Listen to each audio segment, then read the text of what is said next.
KCJJ. Right now, it's 55 degrees.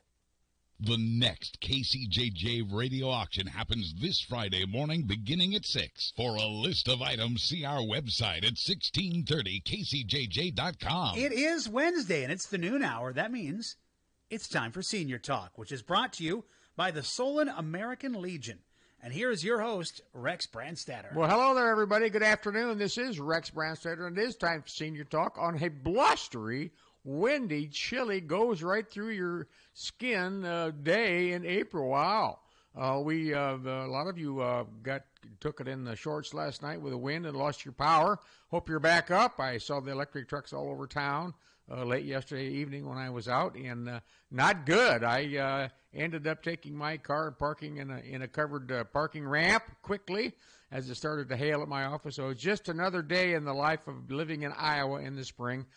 For sure. Well, listen, to time for Senior Talk, the senior greetings from me, and welcome to Senior Talk, a weekly radio program where we're going to try to examine and share and identify some timely information for we seniors.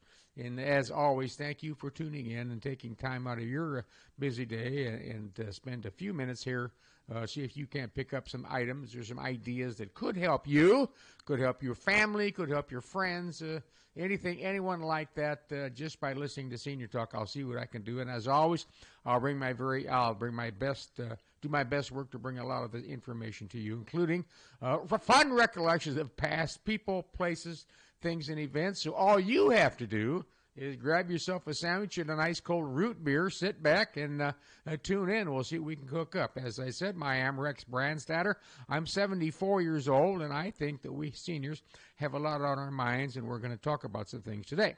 I've been a licensed real estate broker in Iowa since 1974, helping lots and lots of people buy and sell homes, investment properties, things like that. If I can be of any service to you along those lines, or if you think, gee whiz, who do you use, Rex, to help you fix a deck? I had a lady call me had a big hole in a deck, rotted out, windows, things like that. I can try to help you. If you're looking for a notary, give me a call. I help people as a notary all the time. Just give me a call. My senior line, 319-330-5534.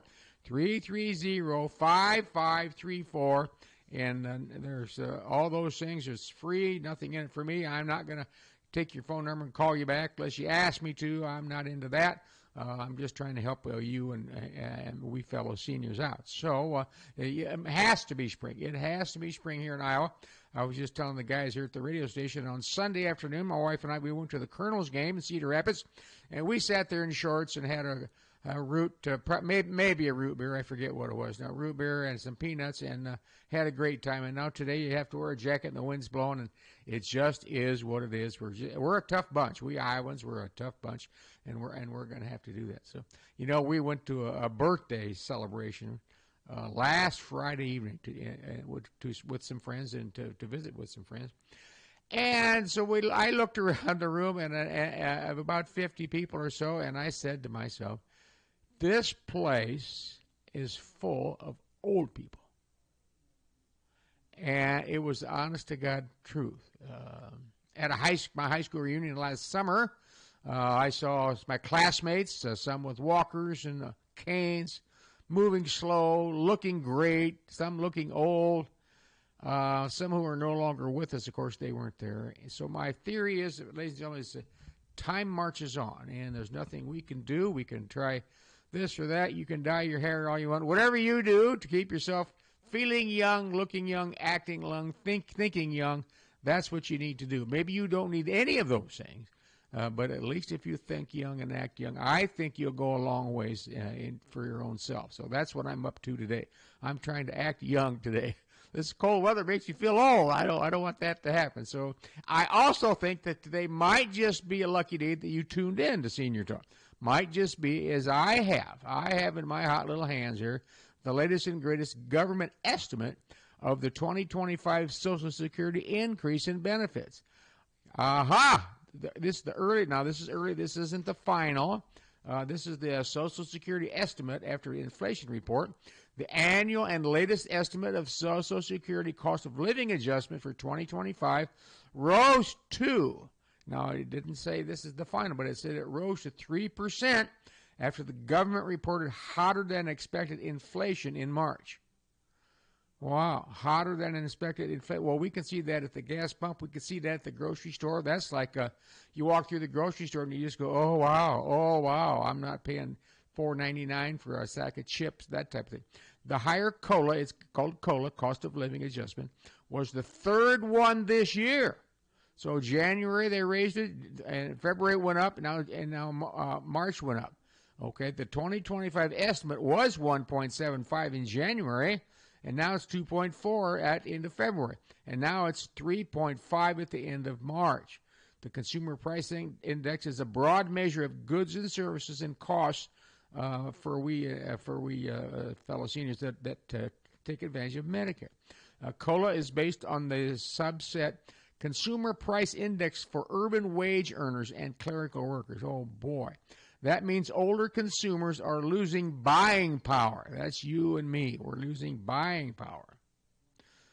Wow. COLA is meant to help Social Security recipients keep pace with inflation and their standard of living, which last year was out of sight. Now, with the new March inflation out, the 3.2% COLA recipients received this year, seniors are falling deeper in red. So at the beginning of this year, we got 3.2%, and now already their estimate is going to be 3%, and we've got several months to go. So no matter if they give us 5%, if Social Security goes up to 5%, 4 or 6, it won't keep up with this crazy inflation that they've got us strapped into. This is out of sight. This is unacceptable, and we've got to do something about it. You go figure that out for sure. All right. It's you can't keep up with the Joneses, so to speak, with a raise of inflation of 3%. That's ridiculous. So I don't know how they're going to solve it, but down it's just down the drain we're going as seniors. If your only income is Social Security, I really feel depressed for you folks. All right, if you got other income, well then at least you've got something. You did yourself well by planning. You planned for a retirement program on more than just Social Security. So it's not the end of your life. If you only have that, you're in trouble, I would think. So, all right, well, good luck. I can't help you with that, but feel free to call my senior line for other things that you might need some help with. I got kind of a sad call, I got a sad call from a friend of mine this week, and he advised that his wife had passed away, which I knew about, 6 months or so ago. I did know about that. And he said, I just want you to know, Rex, that if you ever have a minute on your program to talk about things, he said, my wife and I, we never talked about funeral expenses or dying other than on a conversation once in a blue moon. She would say, I don't want to be cremated, or I went to a funeral today, my lady friend was cremated, I don't want to be cremated. So that's the extent of our conversations. He said, my wife passed away, was in the hospital, and it was not expected at that time. She wasn't doing well. And so within hours of her passing away, I'm asked, what the hospital, where should I want her sent? And he said, I almost said, why don't you send her home? But he said that wasn't the question. So he said, I had never even thought about a funeral home. So there's 2 here in town. He said, I just blurted out a name and looked them up and called them. I never checked on their services or costs or anything. I was under the gun. And therein when it started, there was that. And then they started asking, well, what kind of a casket, what price range you want to do? Where do you want to have this? Will she be cremated? If you don't, maybe you don't need the casket. He said, I chose the casket because we really never talked about it. And he said, then they said, do you have a cemetery plot? And the guy said, no, I don't. So where would you like to be buried? He says, it was like interrogation. And he said, I was under the gun. He said, I didn't know what to do. There's just the 2 of us. He said, I had to make my best called shots right there under all this stress and stuff like that. He said, it wasn't any fun as I look back on it. He said it worked out well, but what the stress that I put myself through, we put ourselves through by not taking the bull by the horns and doing this up front. The funeral people said, don't worry about insurance. Here's how much it's going to cost. I can pay that. So he did. And they said, don't worry about insurance. Don't worry about contacting Social Security that your wife has passed away, and they'll take, doesn't need a check. We do a lot of those things. He says, I had no idea. I just had no idea on those things. And don't worry about next week. We'll sit down with you. We'll tell you what you need to do. Got a checklist about going to bank accounts and how you're going to handle if you have a car payment, and can you get into the checkbook and things like that. All those things that we could have talked about, we never did. So, ladies and gentlemen, I'm going to put together a program. I'm going to invite, there are 2 funeral homes. I'll be inviting both funeral directors here, not at the same time, of course, the competition. I'll flip a coin. Maybe I'll flip a coin right here at the station, and then that way we'll see which one can come first, that type of thing. So in the next couple of months, I'm going to have both funeral directors here, or someone from their staff down here, more than likely, someone from their staff to help us out. Nobody wants to talk about this. I said nobody wants to talk about this. But who should talk about this? Everybody. Amen to that. So that's what we're going to do. So, all right, here we go. A senior lady in her 80s tells me that she has a few income properties and has no business managing them. I don't even care about them day to day. But I do like the income, she said, and I don't want to sell them. All right, she laid that down. I didn't call her, she called me. So I said, what? She said, what can I do? So I said, well, let's think that through. You have the properties. You don't want to sell them. I understand. You like the income. That's why you bought them in the first place. But you don't want to manage them. You don't want to go meet with the creepy little tenants, they call them. You don't want to meet with the tenants, whether they be, these are residential, by the way, that type of thing. She said, I don't want to deal with the leases, stuff like that. You need a property manager, and I gave her 2 names. And I say, I'll give you names of 2 people who I know in property management. Nothing that I do. That's not my end of the real estate business. Those who do that, more power to them. They got to be saints from God to be in a property management business. And so that's what they're going to do. If they're in good shape and they're making a good income tax, she wants to keep them. I said, you don't have to pay capital gains. You got money coming in. You got everything you tried to set up for yourself. You've got it going here. And I don't know. What will the kids do with them when they get them? They'll sell them. But why would they sell them? Well, maybe they don't live here. I didn't get this, but I know she has a couple kids. Maybe they don't live here. Maybe they don't want anything to do with the real estate business. But from the tax standpoint, they will inherit them at the then value on that day. So if she passes away, we'll say 10 years from now, if she passes away. She's 80, in her 80s, so I'm going to give her 20 years from now. She passed away when she's 100 years old. Well, then at that time, the tax laws in effect right now today, if that happened, the kids would get the stepped-up value. In other words, whatever it's worth today. And sometimes they'll have, as a real estate broker, I filled out many BPOs, broker price opinions for banks, and for estates on what I think a property is worth, and that's the value that they use. They also call a registered licensed appraisers for that sometimes. So that's the value. So the kids inherit a duplex at $250,000, and it's from Mom when she passed away, and they get it at $250,000. They list it for sale for $259,900. They get $252,500. That's $252,500 tax-free money. That's the power of the stepped-up value. So you're listening to me today, your husband and wife, man and wife, you're married, you have a duplex, and poor Mrs. Smith passes away. Well, Mr. Smith sells the duplex. He gets half of that value, half the stepped-up value. That's goes towards that. So that's how you do that. I'm not your advisor. I can help you if you want to talk about that. I'll be happy to help you and talk you through that, what you could think about that. But even more so, I want you to sit down and talk about getting a plan for a battle plan for a funeral. That's lots to think about there, and we're going to talk about more. Well, a senior man says, we live out in the country around here, and I hear that if you sell your house, your septic system has to be updated. Is this true? And the answer to that is yes. The answer to that is yes, maybe. The answer to that is in some cases. Well, Rex, it has to be in all cases. No, that's not true. And here's the deal.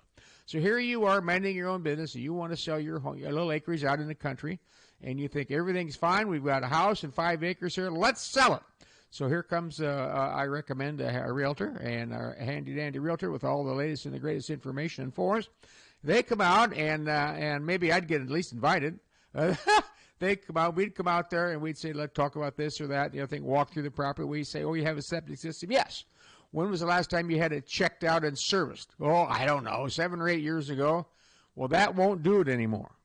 That won't do it anymore. It has to be checked and serviced within 3 years of listing this property. And you have to have the receipts from Acme Septic Service that it's been done, it was serviced, things like that. Otherwise, you're going to have to do it in order to sell the house, because they will not record. The new guy buys the house, gives you the money, but they won't record the deed, and he's going to be in your face. Trust me, you're not going to be very popular. It just won't work.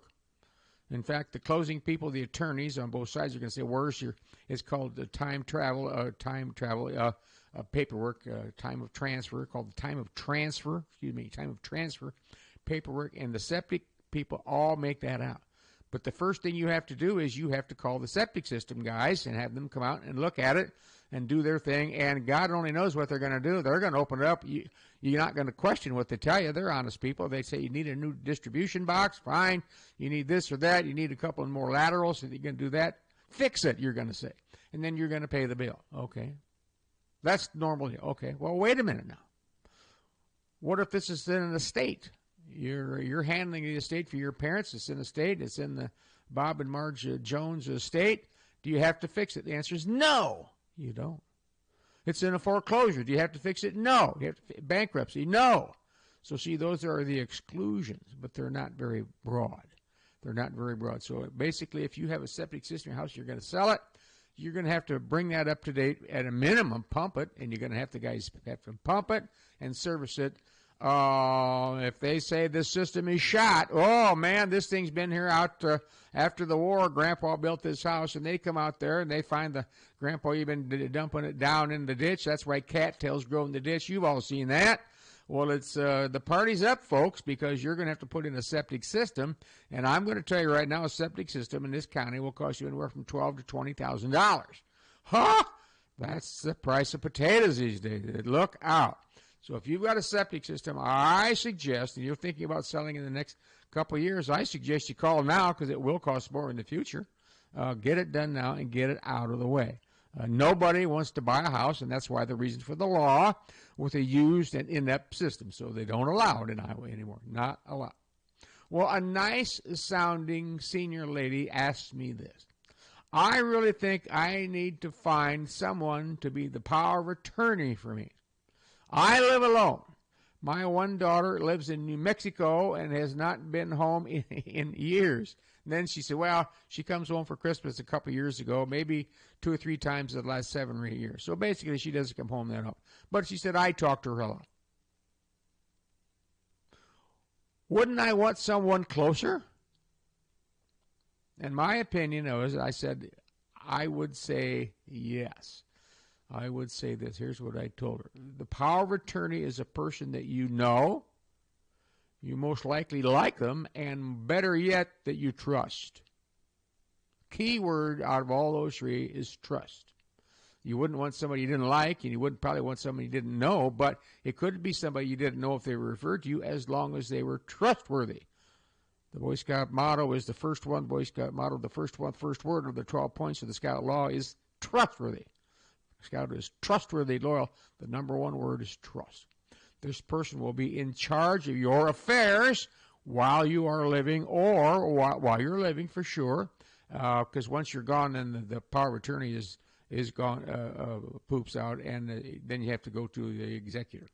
So maybe you need help with things as you age. Now, this could be bookkeeping, paying bills, being organized, maybe somebody to check on you once in a while, maybe do some things that have to sign some things and take you to a doctor's appointment and sign for meds, and maybe you don't feel comfortable. Maybe the doctor says you really shouldn't be making a lot of these decisions. That's when you bring in a power of attorney. A power of attorney can do a lot of things while you're there. Maybe you're having a surgery and you're going to be out of commission for a couple weeks and not in the best of health. You might need a power of attorney to sign papers. So it is really suggested that as a man and wife, husband and wife, you're listening today. In this case, my wife and I will tell you, we went to the attorney, and I have power of attorney for my wife.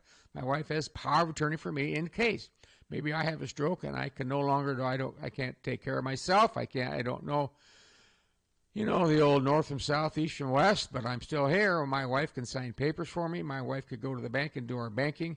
and vice versa. If you don't have that, you're going to hamstring yourself. You're going to hamstring the other person, even though you're still here. You might not be able to make your decisions, but they can't make them for you because you didn't take the time to do these things.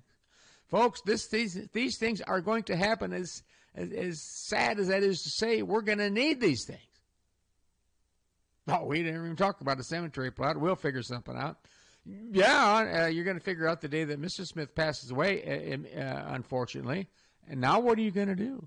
Well, we didn't want to be there. We thought maybe we'd get applauded back in the old hometown, but you don't know who to call. Well, call them now. Get it all set up.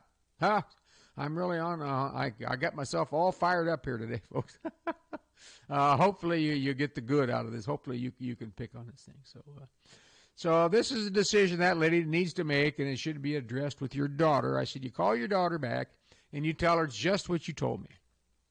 And tell her you would ask her to be the power of attorney, but then explain to her nothing that I said, not Rex Brandstatter said, but it might be important that you have someone close who lives here in town, lives here in Iowa City, lives around here. Maybe you've got a good friend in West Liberty, that's close enough, who can help you with lots and lots of these things that just could take place. So that's what I suggest you do. Contact your attorney after that for some guidance and get started. It's a really, really simple deal, folks. It has a lot of ramifications, but the ramifications are all in your best interest for sure. So, hey, folks, I have got right here in my grubby little hands the least expensive states in which to live. So you're thinking all this inflation.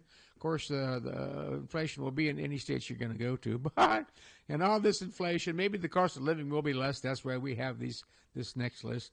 I have the 5 least expensive states in which to live.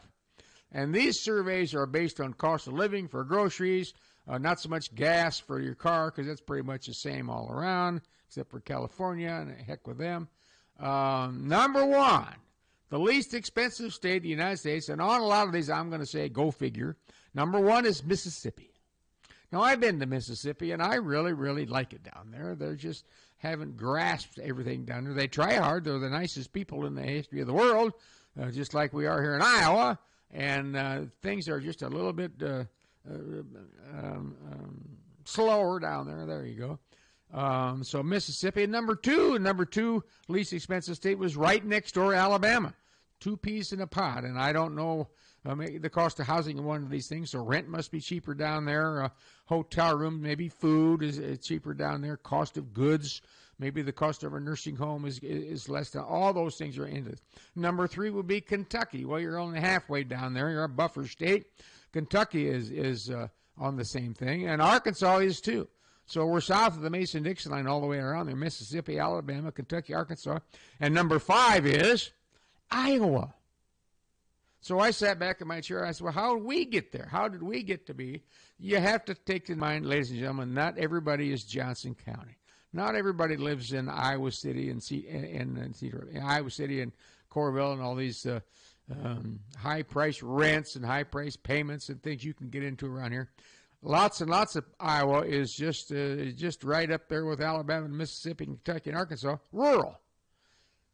And that's where Iowa evens itself out and becomes one of the 5 least expensive states in which to live. All right.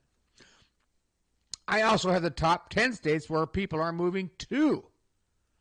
The top 10 states where people are moving to, according to who? Well, this is a fun story. According to U-Haul.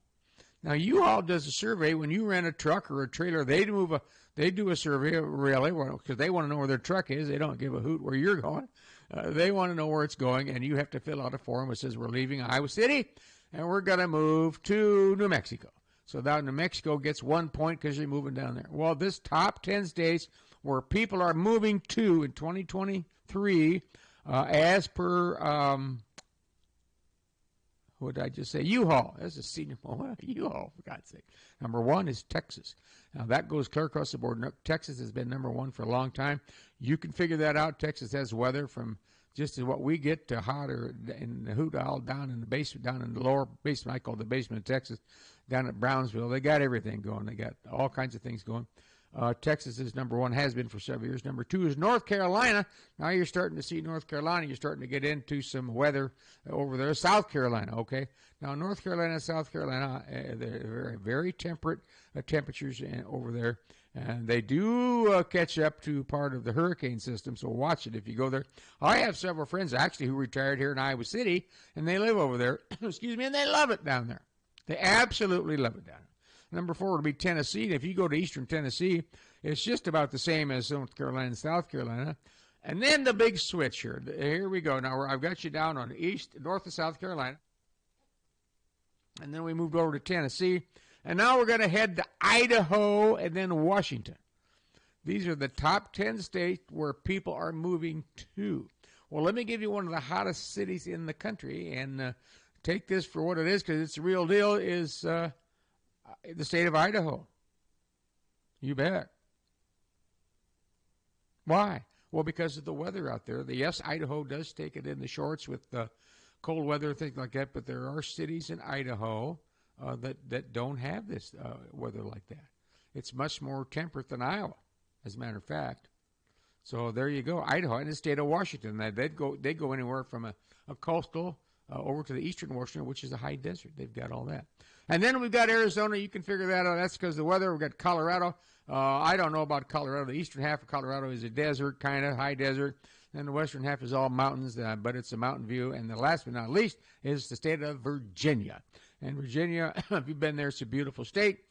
Kind of ties in with Virginia and eastern Tennessee and parts of West Virginia, things like that. It's a very beautiful state. And even in Virginia, if you look up on the map, Virginia, you know, at one time it was the capital of the South, the Confederacy, and I don't get that because it's pretty well north. But there you go, folks. Excuse me. So that's the top 10 states where people are moving to. The state with the most loss. The state with the most loss in 2023. I can hear you yelling it out now, and I know you're all on the same page. You're right. California lost 700,000 people last year. Go figure. I have friends who would like to get out of there, about ready to retire. They're leaving the day they can. 700,000 people have left California in 2023. They moved out. Now, you realize what's going on in other states, Idaho, Montana, Florida, Texas, all these places. They're telling people from Texas when they move in, come here, we're glad you're here. Don't bring your California politics with us. Don't bring your California mentality of things with us. Leave that in California. That's, honest to God, that's a movement. That is exactly what's going on. That's a big deal around there. People are not happy with people moving into their state and neighborhood from other places and then trying to infringe upon all kinds of stuff like that. So that's the story here. Now, what state has the biggest future? What state do they think is going to have the brightest lights and see the most gain in the next 10 years? All right. Well, it's the state of Utah. And we have good friends in Coralville, and they bought a house down around the George, Utah area. And they said there's palm trees there. I said, get out of here. And I've been there. St. George, matter of fact. And I said, I've been there. I don't see palm trees there. We have palm trees in the yard of our house, Rex. So there you go. Now, they don't have the Arizona weather like down in Tucson and Phoenix, but they don't have the weather like they do up in Idaho either. So good for them. So so there you go. That's kind of a big rundown. Hey, I want to give you a little heads up here that on Saturday, May the 4th, that is the citywide garage sale day in Coralville. Saturday, May 4th, you can drive around to about 8 million garage sales and go do it, have fun. Men come to them all the time, go to them all the time. I disappear from our house. I go get my old car out and drive around to do something. But my wife was going to have one for sure. Rounded up a bunch of neighbor ladies there.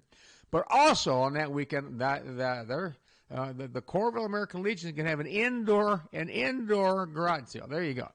Indoor garage sale at the Coralville American Legion on Saturday, May the 4th. You can start taking your best stuff, not your junk, but, take some things that you think people would buy to the Coralville American Legion. You can, starting on Wednesday, May the 1st, you can take things over there in the community room, in the back room.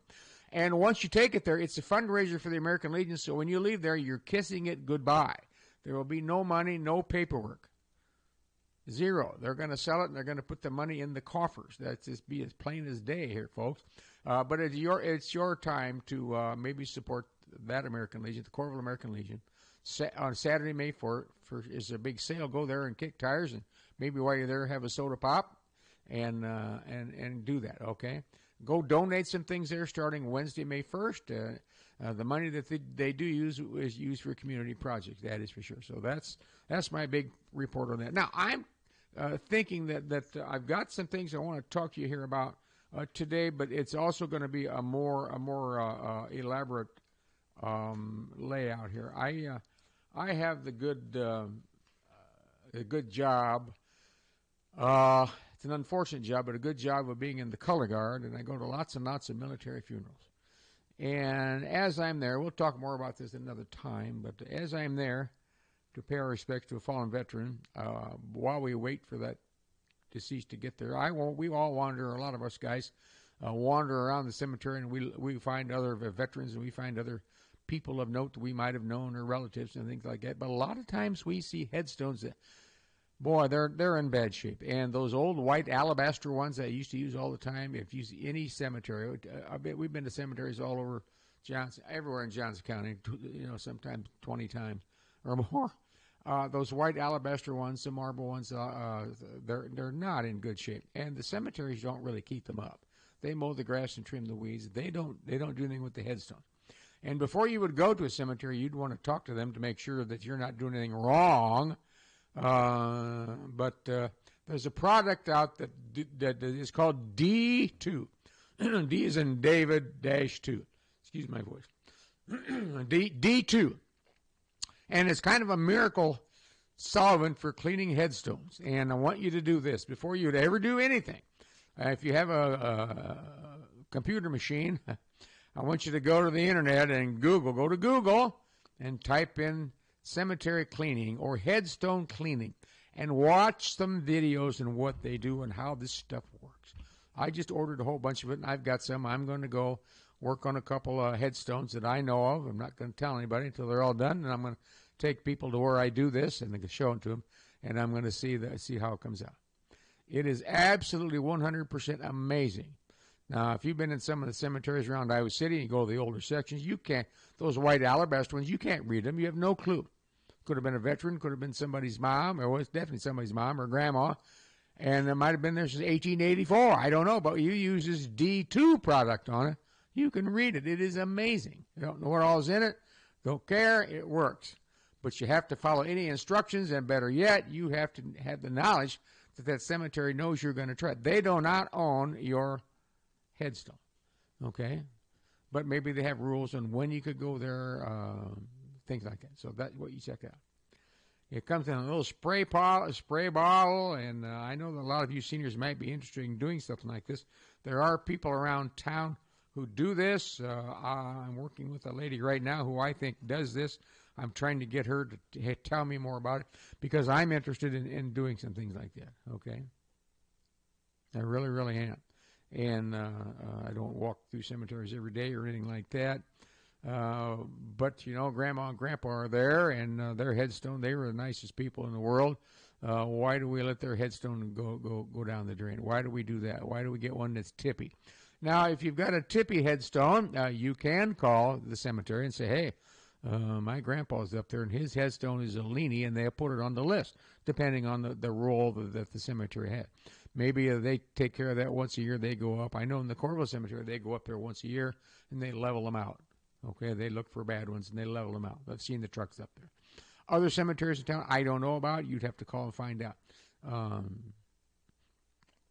I'm just kind of taken back and kind of amazed by this D2. You can just Google D2, but if you Google cemetery headstone cleaning or cemetery or repair, cemetery maintenance, you're going to see all these things. It's these young women who do it. That's two women do it like they have nothing else to do. They're retirees and they're going around cleaning them. Men do it for sure. Sometimes men have the experience to level things up, and they take some materials there to help level things up. But remember, check with the cemetery for sure. Don't go charging up there because Rex said so. All right, not at all. To clean masonry, stone, concrete, marble, granite, limestone, wood, asphalt shingles. This stuff is the second coming of the greatest stuff ever. All right, fiberglass, metal roofing. So I want you to do that if you're interested in that on a nice day, sometime in the spring or the summer or the fall, and your grandma and grandpa's or friend's headstone doesn't look good, and you got the okay, you can go try this. You have to spray a little water on it. Everybody uses a little weed eater thing, like you have a thing you spray weeds in your yard for, a little tank with a little short hose on it. That's what everybody uses. They spray water on it first, let it all get, and they kind of rub it in with they take some soft brushes and let it get real wet and spray it a couple times. Then they scrape it off. Sometimes there's lichens on there and all kinds of crap on these things. They scrape it off with the putty knife, and then they spray the D2, and they stand back and watch it go. So that's the story, ladies and gentlemen. We talked about a lot here today. I know this. I know that it's chilly outside, and do whatever you can. I know that there's going to be an Iowa football scrimmage Saturday morning, I believe, at 10:30 at Kinnick Stadium over there, and it is definitely a scrimmage. It's not a practice, so they won't be beating each other up and tackling and running punts back and trying to wipe each other out. It's going to be a controlled scrimmage / practice, what they're advertising, but going to be a little chilly, but that'd be a good place to go just to get the stink blowed off from the winter. So that's the story, ladies and gentlemen. I'm so happy you tuned in to Senior Talk. It's my pleasure to be here, and take care of yourself, and tune in next week. I'll be back with even more. We'll see you next time. So long. Looking for a place with a fun, casual atmosphere? Check out the Solon American Legion, a downtown staple for decades and a gathering place for veterans of all ages from all over the area. The Solon American Legion focuses on the basics, like home-style breakfasts, diner-style baskets and appetizers, and your